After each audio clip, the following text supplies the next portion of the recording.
Good morning, good morning. I hope you are all well. Let me just add Caitlin to our chat.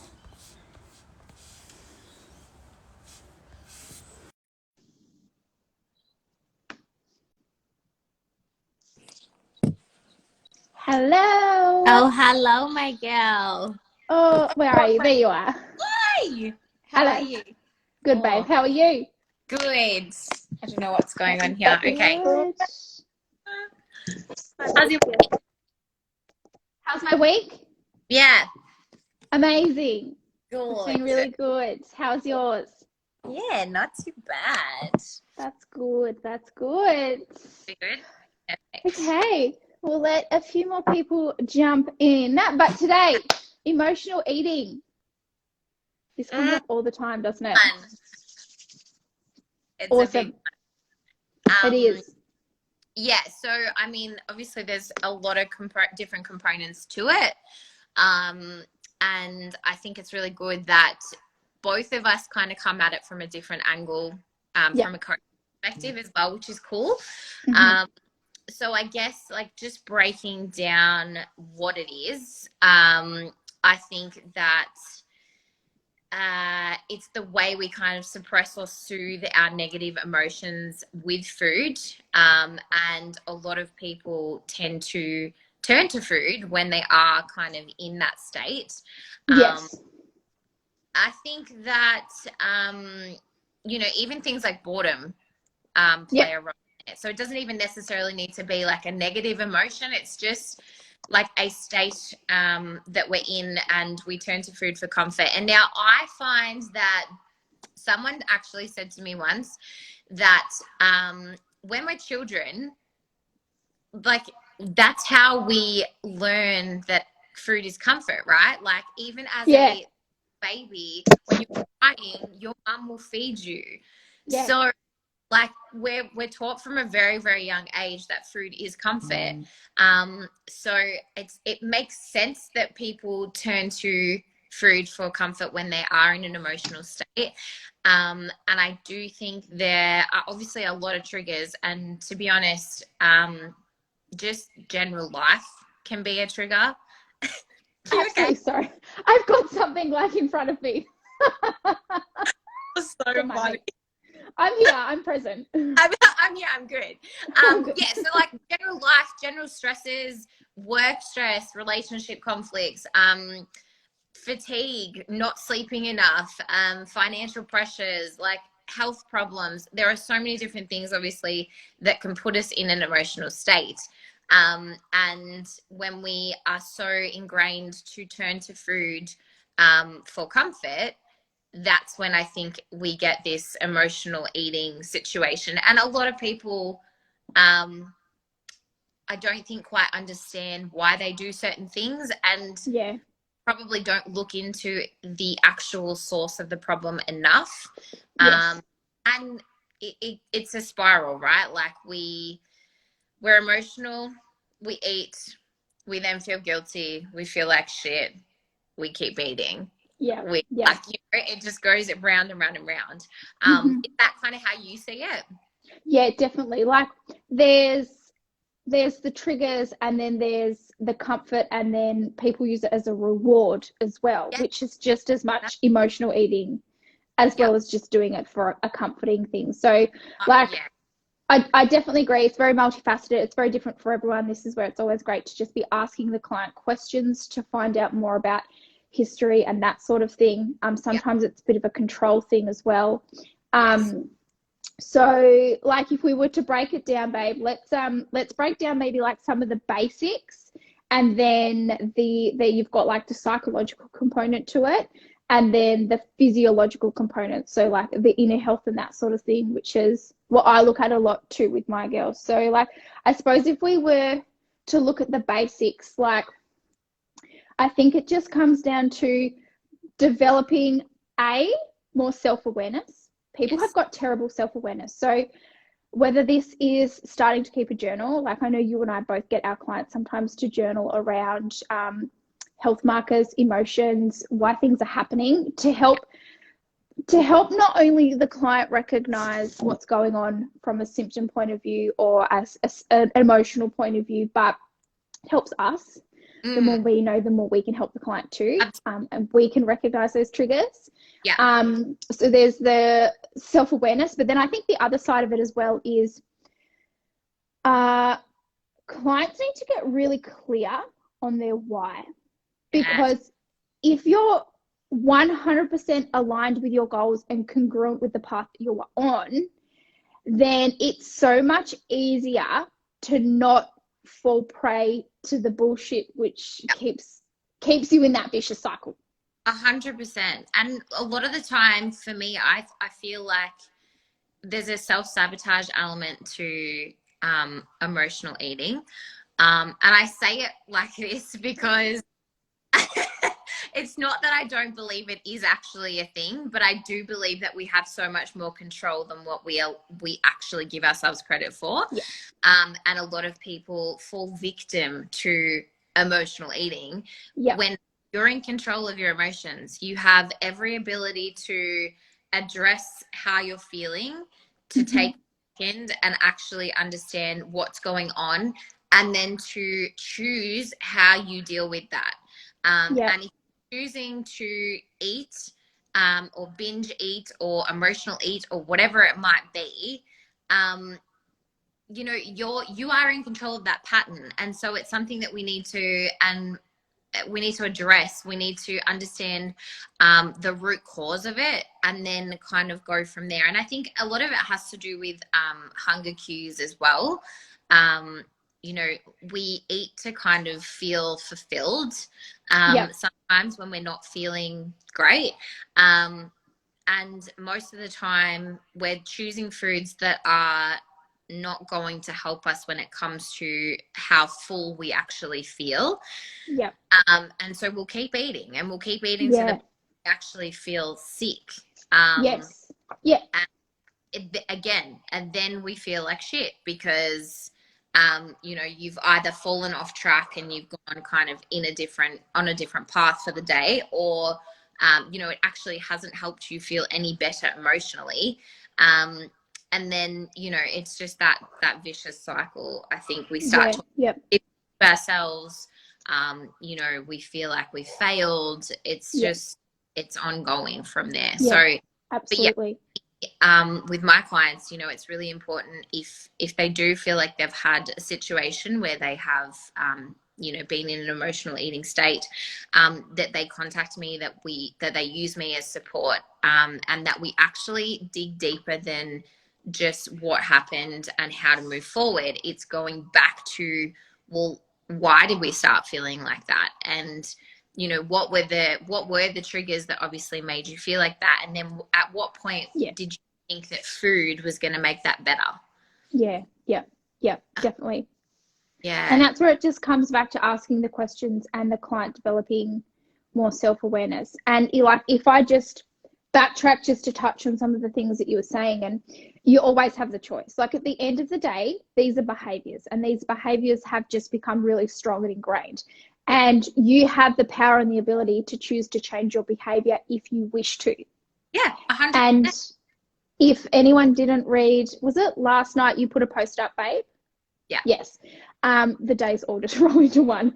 I know. That post last night, go and read that and Yeah. think about what Caitlin just said with choices, because you create the narrative. And if you sit there saying, I'm an emotional eater, is that who you are? Like, is that your identity? Is that how you want your identity to be? I had to say, you're not like, you are not the emotional eater. Like, that's not you as a person. It is a behavior, exactly like me. Yeah.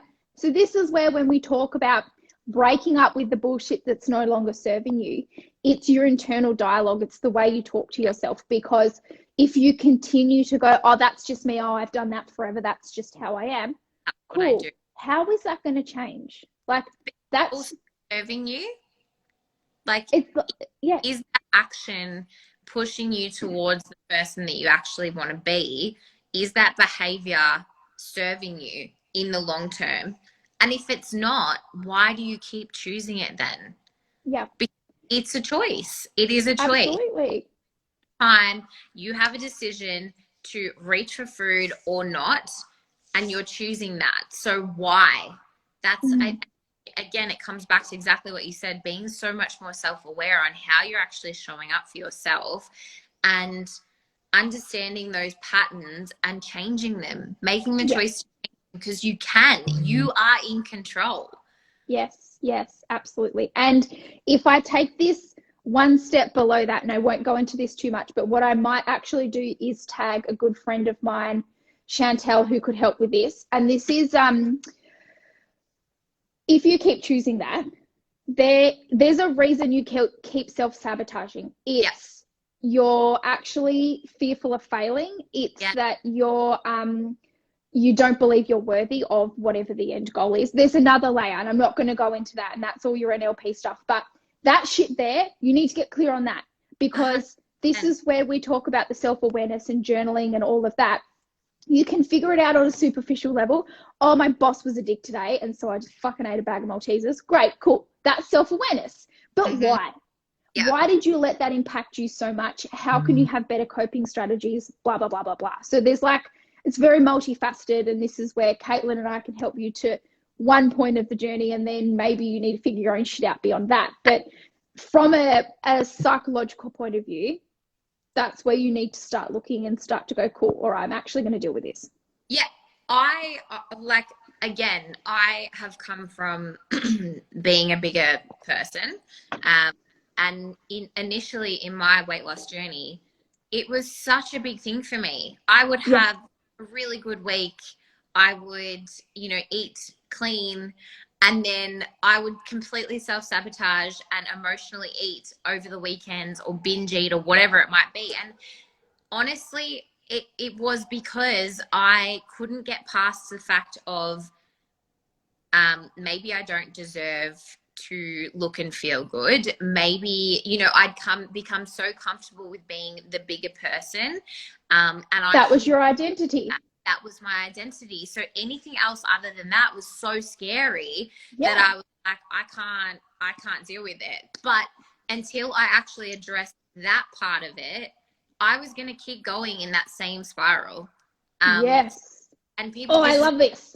Yeah. It's so good, because it's so much deeper than just reaching for that bag of chips. And if you dig deeper and deeper and deeper, it's hard. It is so shit. And you don't, no one wants to deal with their crap, right? No one wants to It's not easy. It's hard to face your shit. Exactly. But until you do that, until you work out the reasoning behind why you are doing what you're doing, you're never going to get anywhere further. And as coaches, we can only help you so much. You have to do the work. Interesting topic. I love it. I know. Okay, so from here, we've talked about the behaviors and the psychological component. So let's look at, maybe you just summed it up great, and this can happen in lots of different ways. Eating really well during the week, binging over the weekend. Eating really clean during the day, getting to the end of the day, and then just going YOLO and going ham on the food. So let's talk about maybe some of from a nutritional point of view, understanding some of the foundations surrounding how you can set up your nutrition to better support or prevent these YOLOs and binges and emotional eating from happening. What are your go-tos to start with there? I mean, first of all, I think that it's really important for us to kind of plan out our day of food, if that makes sense. So we're very aware of what we're actually going to be eating for the day. I think that we need to not deprive ourselves. Again, we're not looking to, just eat chicken and broccoli, because at that point you're going to get over it. There are going to be social interactions and things and temptations that are going to happen. So including things that you actually really enjoy eating into your day. I think to a point, depending on your level of emotional eating or binge eating, removing temptations from your house. For me, straight after prep, I could not have an open box of cereal in my house. And that might sound crazy, but I couldn't do it, because I still was struggling with my hunger cues, and Yeah. The fact that I had deprived myself for a while being on a prep, and then all of a Yep. sudden I had access to all of this food. Yes. And I had no self-control. I was literally all or nothing. Like, it was a whole box of cereal or none of it at all. So Oh yeah. yeah, I think, you know, being kind to yourself as far as not having those temptations there, because at the Yeah. end of the day, whether you have self-control or not, there's always a chance that you will get into a situation with yourself. So just don't have that there. It's Yeah. it's not a deal. Food's always going to be there, right? Yeah. It's your environment. Set yourself up for success. Exactly. And I think also, I know this is a little bit off, you know, nutrition, but making sure that we are managing our stress levels as best we can throughout the day, and just eating consistently, so that we're not getting to a point where I have a lot of clients who work a lot, and you know, they'll spend the whole day working, they'll get their stress levels up nice and high, they haven't eaten all day, they then get to the point of dinner and it's like, of course you're just going to go, well, fuck it. I'm stressed, I haven't planned anything for my day, I haven't set myself up for success, so I'm just going to eat whatever's right there. Absolutely. I think, like, making sure that you, as you said, your environment is so important. Setting yourself up for success, especially those of us that are in lockdown and working from home. Again, that's another level of temptation, because we're just in the house. Where most of the time we're either bored or don't have much to do. And if you've got those temptations there, you're more than likely going to reach for them. Yeah, absolutely. Yeah. For sure. So like, if we look at nutrition from a bit more of a nutrients point of view and how this can impact your body, I suppose, eating at regular intervals throughout the day is going to help to stabilize your blood sugar. So you're not having those peaks and crashes in energy and or blood sugar, which as a result, hormonally, you're going to feel better. Energy wise, you're going to feel better. So it's easier to make better choices when you haven't allowed yourself to get to that point of, I'm completely ravenous, I'm stressed out from my day, give me the Doritos. Like, you're not getting home and getting to that point or getting to the end of the day, exactly like you just said. So there's your meal timing. Well, convenience is key, right?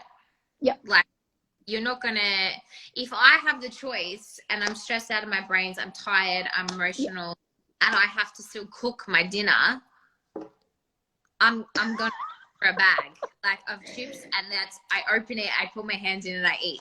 So it's covered in MSG, so then you eat the whole packet. Correct. Yes. Definitely, yeah. And that's the thing, like, that's where once you pop, you can't stop. So that's where it doesn't matter how fucking good your willpower is. Girlfriend, I'm finishing those Doritos. I am out. I know not to, like, corn chips are my weakness. There's a Woolworths brand, like a macro brand that I love, and I will not buy them because I know you've had them too. I've seen them at your house.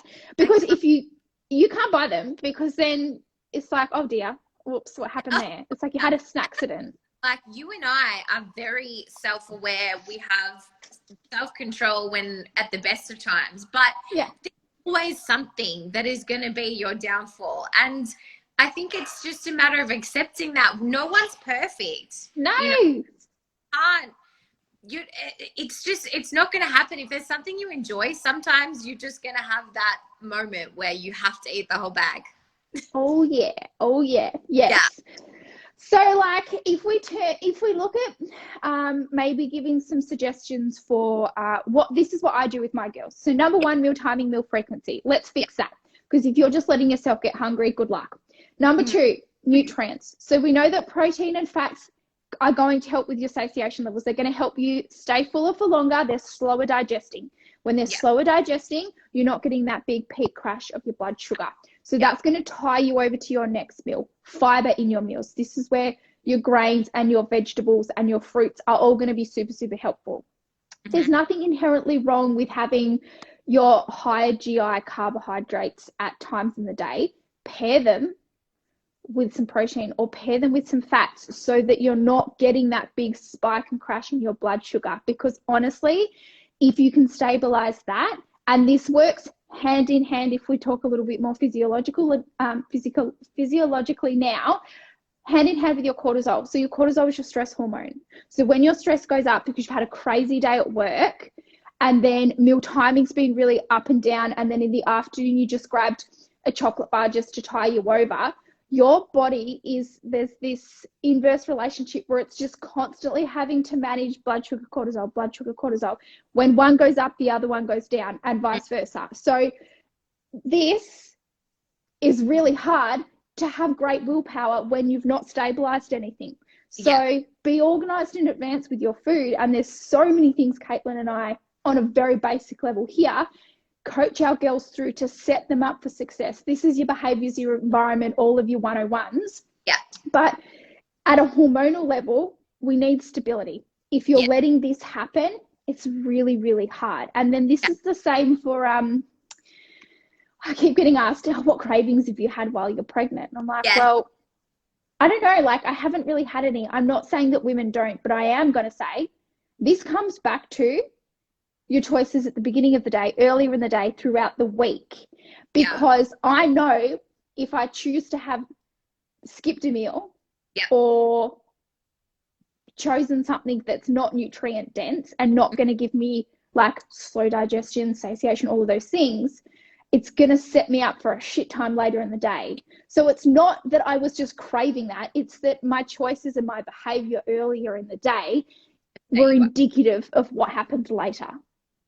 Yeah, 100%. And another really good time for this, and you will get this all the time as well, is pre-period. Oh, so many cravings. Yes. Yeah. Okay. So can I talk about this for a moment? Yes, please do. Okay. So pre-period. So let's look at hormones. So we know that throughout your 30-day cycle, however long your cycle is, you've got 4 phases, but our main 2 phases, if we break it down, you've got follicular phase and luteal phase. In your follicular phase, if we're looking at nutrients and hormones, you have better insulin sensitivity. So your body can actually support higher carbohydrate intake.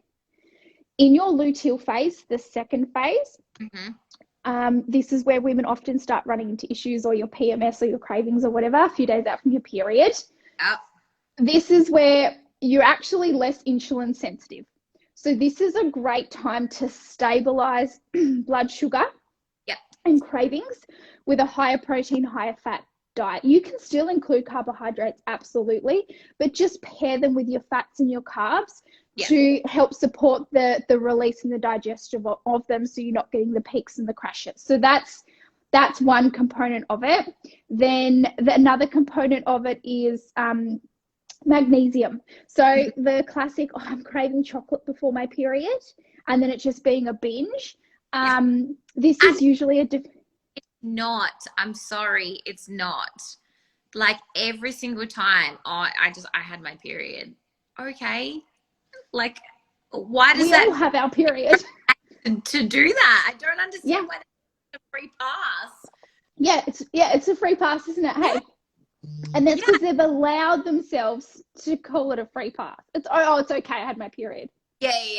Oh, well, it's, it's a given because I had my period. I'm like, And here's the thing, like, we're not discrediting that you had those cravings. Absolutely, you could have. So, like, magnesium. Yourself up for, like, it's being aware of that and then acknowledging it and actually making action steps to combat that. Yeah, because there's a reason it happened. Yeah. We come back to it. There's always a reason. Right. Yeah, absolutely. So usually the chocolate thing is related to your magnesium. So for a lot of my girls, double dose magnesium in the 5 or 6 days pre-period, because magnesium supports detoxification. What's happening? There's a really big shift and change in your hormones right before your period. So this is not going to be the same for everyone, but more magnesium in your diet. So like all your green leafy veggies, plus maybe support through a supplement, like a good quality magnesium glycinate, like that's my go-to in general, but pre-period, you might need to double dose it and just support the deficiency in magnesium, which honestly is most people, and just that detox pathway, because we know magnesium is great for detoxification. So there's so many hacks and things like that that you can implement when you understand why these things are happening, and not just going, oh yeah, okay, that's normal. It's common, but it's not normal. Yeah, 100%. And that's like, at the end of the day, it's all about the why, right? Like with everything. Yeah. If we don't understand why something is happening, and we just ignore it and just take it as gospel and never actually explore anything further than that, we're probably not going to get too much further ahead. Yeah, I think like it's so important for us to understand and not just accept things, if that makes sense, like the whole period thing. Well, it's just because I've got my period, but why? Like, look further into it and give yourself a little bit more education and knowledge around that, because it doesn't necessarily have to be that way. No. But as soon as we start accepting our behaviors just because that's how they are, I think that's when we kind of run into this trouble where it happens for so long that then it's so hard to actually change that behavior. Yeah. And it's not necessarily going to be easy to change your behavior. So give yourself a little bit of credit. If you slip up, babe, that's totally okay. Don't beat yourself up. Recognize why it happened and move on. Exactly. New day. Yeah, a massive thing. Learn from your setbacks. Like, no matter what, we're not looking for perfection with coaching anyway. And I think that's the hardest part. People put so much pressure on themselves to be perfect, and that's not the expectation anyway. You are not perfect. I'm not perfect. Like, and I will tell you that whatever my clients do, I've done it 13 times over. We all done it. Hello. Yeah, we did it. I can tell you that I have been there. Yeah. But it's a matter of learning from your setbacks. Like, if something happens, again, take a step back, have a look at why it happened. Let's actually like delve into it a little bit deeper. And yes, it's shit. I don't really like to talk about, you know, why I do certain things, but at the end of the day, I can't change my behaviors until I know why I'm doing what I'm doing. Yeah, absolutely, for sure. Another point which just came to my mind, which we have missed off, and it's super fucking important, sleep.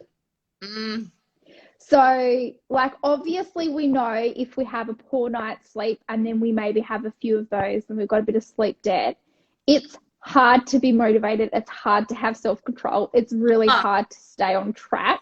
So hard. But then on top of that, when we're asleep, that's when our let's call them our two hunger hormones, leptin and ghrelin, perform their job and are secreted and produced and do what they need to do. So if we're waking up and there's been poor sleep quality, not enough sleep, and then we've got dysfunction in that aspect, it doesn't matter how good your self-control is. You're shoveling shit uphill trying to fight these hormones when you've got ghrelin going, I'm hungry, I'm hungry, I'm hungry. That's your little gremlin in your tummy telling you I'm hungry. It's so hard to fight that willpower to not eat the packet of Tim Tams when you're constantly having poor sleep. And then this is where the cycle happens. So it doesn't matter how good I'm starting again on Monday is. You're in that cycle until you address the bigger picture. And again, this is exactly what you're saying. Like, there are reasons behind this. It's not that you failed because and you don't have any self-control and you just can't do it, and you might as well just YOLO for the rest of the week and then try again on Monday. There are reasons behind it. So understand that. And I guess that's the accountability when you come on board with coaching. We can actually sit you down. My first question in my coaching check-in is, how was your week? Most of the time, people will say, oh, it was shit. Oh, I had a shit week. Oh, I didn't do this. I didn't do that. Then as we go down the check-in, it's like, well, how was your sleep? Like, how were your hunger levels? If it's like, sleep was shit, I was highly stressed, I was super hungry, it's like, of course, this all makes sense. And you need to understand. It all ties in. Yeah, like, it just, there are so many other factors that come into play. It's not that you're just shit. You haven't set yourself up for success. Things have gone wrong. You're human. Like, these things happen. And Yes. just need to look to be that 1% better next week, and working on the basics. Again, most people will enter a health and fitness journey and think, I just need to sort out my nutrition and I need to train. I need to move and I need to eat less. But the other factors, like, are so much more important. I'm sorry, I'm not going to go into a deficit if you are highly stressed and you're sleeping like shit. And you're not going to lose weight anyway, girlfriend. Hate to tell you, you won't. Right. And then we can maybe talk about other, like, ways that we can progress forward. But without doing the baseline stuff, we're not going to get anywhere. No, you're just going to keep fueling that same cycle that you've been fueling, which is let's train more and eat less. It doesn't work. You've got to just draw a line in the sand and go, right, what shit do I actually need to figure out, guys? That's where I need your help. Yeah, exactly right. And I think it's important to have that support network around you as well. Oh, absolutely. Absolutely. It's so important. And this is where commonly I will see the people that you live with, whether it's a partner, whether it's family, whatever that looks like, they're going to play a big role in your choices and your decisions. Yeah. And I get that, because that's life. That's your environment. So this is where I think it comes down to being really learning to be assertive, learning to hold enough self-respect and stay true and congruent with what it is that you want, to sit down with those people in your life and say, hey, look, this is where I'm at. This is the point of my journey that I need to focus on. And I'd really appreciate your support. 100%. And if they love you and respect you back, they will support you. And that might mean doing a kitchen purge, getting rid of the shit in your pantry. It might mean they need to pull their finger out as well. And if you can help those people around you to see why it's so important to you, I'll give you an example. It's really important for me to improve my nutritional choices because I want to be the best mum that I can be to my children. Your husband will respect that. I have no doubt he will respect that. And he will want a better life for you and for your family and the role model that you are for your children. So he might step up his game as well. So like, that's just one example. And then you've got work environments as well. And this is where sometimes I know a lot of clients will be like, oh, people at work were commenting on my lunch again because I'm been taking my own lunch to work or whatever that is. And that can be psychologically, that can be challenging. Tell them to fuck off. Like, it's none of their business what you do. Like, we're not allowed fat shame, but then you're not allowed fit shame either. Like, it's got to go both ways. So blocking out the noise, holding like authority within what's important to you, and having those challenging conversations with other people and with yourself. And also understand where those people are coming from. Majority of the time, if these people are going to give you a hard time about prioritizing your health, it's because they are not doing it themselves, and they feel like it because they can't get their head around how to move forward for themselves. So they're going to make you about it. That is so freaking true. Yeah.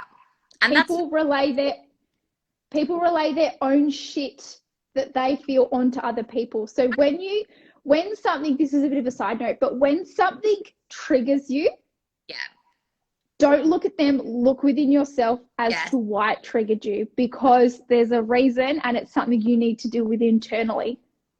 And again, it's really not. So I think it is important to note, like, when people do have a problem with what you're doing, it's not about you. It's about them. And you need to understand you're not going to be for everyone. What you're doing doesn't affect their life. So if they have a problem, that shouldn't affect the way you then continue on. Yeah. This just made me think of a great example.